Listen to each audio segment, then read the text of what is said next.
Hi guys, hope you're doing well. Now we're going to talk about day number 3. Lake Guntersville, a pro circuit event. Going into it, I was in 19th place. I had a day 1 total of almost 18. I think I had 17.15. Day 2, I had 17.9. Both were anchored by a big 5 or 5.5 pound largemouth to really jump me up in the weights. I was fishing brim beds. I was fishing shallow. That's what I really focused on. It was targeting.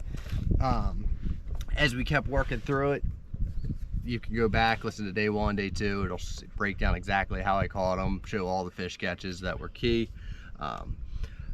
Day 3, I decided to start on those same brim beds that I started on day 1, where I caught 14 pounds. Day 2, it was a little bit iffier. I caught like a 2.5, and I started there. I was like, I'll just give it a half hour, see what happens.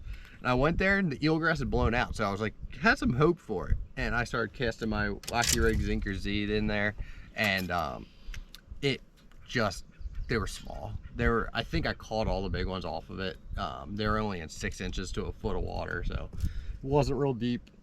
I kind of sampled the 2 that were right next to each other, did that, didn't really go, so I made the decision to run back to where those stumps were, like 4 to 6 foot. They had bluegill beds on there. I'd caught 2 5.5s off of it, a couple other key fish that I weighed in. So I went there, and it was just too flat. It was flatter than this out there. So I started casting my Wacky Rig around. Wasn't really happening. That's when it clicked in my head. I was like, they're eating that reaction bait with the chatterbait, the Jackhammer here, so well on day number 2 that I was like, I have to try mixing it up. That's where I took the Z-Man Turbo Fatties. This was not the exact color. I cannot find the bag. I don't know where I put them. This is a black and blue one. I was throwing a green pumpkin, and I was taking this on my 761 hex. It had 17-pound Seaguar Invis-X line, a 4.0 Hayabusa FPP straight shanked hook, and a 3/8 ounce angler tungsten weight. I wanted to get this bait down towards the bottom a little bit, and being the elastic, it floats a little bit more, so that's important to realize. You gotta hook it. You want that tail to be down. You're just gonna hook it just like so, slide it up, get it on there, get it rigged. You want that thing to be weedless. What I would do is I'd make a really long cast right across to all those bluegill beds, and I'd start slow rolling it. And when I did this, it really worked out extremely well. I caught a 3-pounder real quick, and then I caught a bunch of shorts. I was struggling to get bigger fish, and then Kyle Wood came in, one of the MLF photographers, and I kind of worked my way around. I was like, let me get a different angle from this, and he was watching. I was like, just give me a minute. I fired across there again, and loads up again, set the hook in it again, another one, 3-pounder. So it had 2, it might even been a 3.5. It was a solid fish. After that, it kind of died off. I was like, I'll just let this thing rest. I could see 2 other decent sized fish down there, like 3 to 4 pounders, I was guessing. And they were just kind of pushing the bluegills around, looking for a nice easy snack. So I ran to my shallow spot where the day before I was telling you, the Jackhammer, it's like 1.5 feet of milfoil, out to like 3 foot, there's just bluegill beds everywhere. And with the lack of wind, I decided not to even try the Jackhammer right away. I went right with that Turbo Fatties, started just crawling it through there, and it just, I never got a bite. Once I kind of moved up to where the bluegill beds were, a lot of those bluegills had pulled off. So I think that pulled the fish away from there. And that was kind of why that spot was dying off. When we started practice, the water was 72. It was up to 83 back here at this point. So everything was kind of moving along, kind of wrapping up for the year spawn wise, it seems like.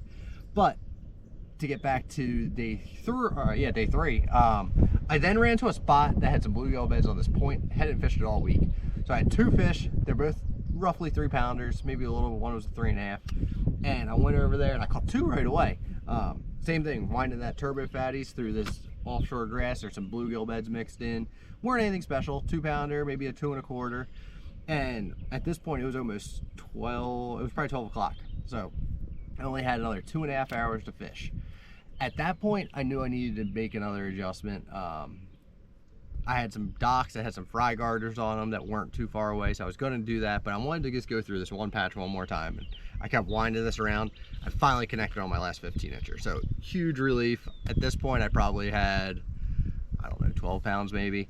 And I kind of went on fishing.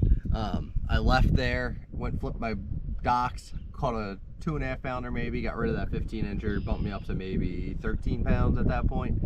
And at this point I knew I needed to go back to where I caught those 2-3 pounders to that on day 3, and where I'd caught the 5.5 and the 5. Like, this is, the quality was there, it really was. So I go run back there. I think at this point my SD card said it was full. I don't think I pulled all the memory off of it, I guess, the night before. I thought it did, but it never is full that quick. Otherwise, it did 10 hours on day 1, and I got like 6 out of it on day 2 or day 3. So sorry, you're not going to see this one, but I pulled in there, fired that turbo fatties out there, first cast, reeling, nothing. Make a second cast, I moved it over a little bit. I think I hit where those bluegill beds exactly were, and it just goes tunk, set the hook again, and it's like a 3.5. So at this point I culled out another 2.5 pounder, jumped me all the way up to like 14 pounds. I think at 13.15 is what I ended up with, and I finished the tournament in 24th place. Got super good points. Then got a $10,500 check, which really I'm happy with. That's always good to get paid at these things. Super expensive to do what we do, and you gotta pay for it somehow. Then we have the James River, Champlain left. Coming into this event, I was in 44th place. This should bump me up. I'm not sure what place I'm going to be in after today.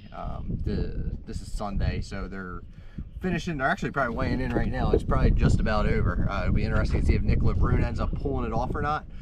But I'll be excited to see what place I end up in. Point standing wise, I need to get through. I'm down here practicing on the James River. I'm going to spend the next 2 days here, try to learn a little bit about this place. And then I got Champlain to wrap up the regular season, and if I'm in the top 50, I'll get to fish the title championship on my favorite place in the world, the St. Lawrence River. So thanks for watching. I appreciate you guys following the journey, how this year's been going. If you want to watch days 1, 2, the practice video, I got an idling video out, make sure you go check them all out. They're all on my YouTube channel. I appreciate everybody for taking the time to watch this, and if you have any questions or comments, put them in the section below. And if you do me a huge favor, please subscribe and use the code GB20 at favoriterodsusa.com. That will get you 20% off. So if you want to pick up a hex, it can save you 80 bucks. Not a bad gig there. So have a good day. We'll talk to you soon. See ya.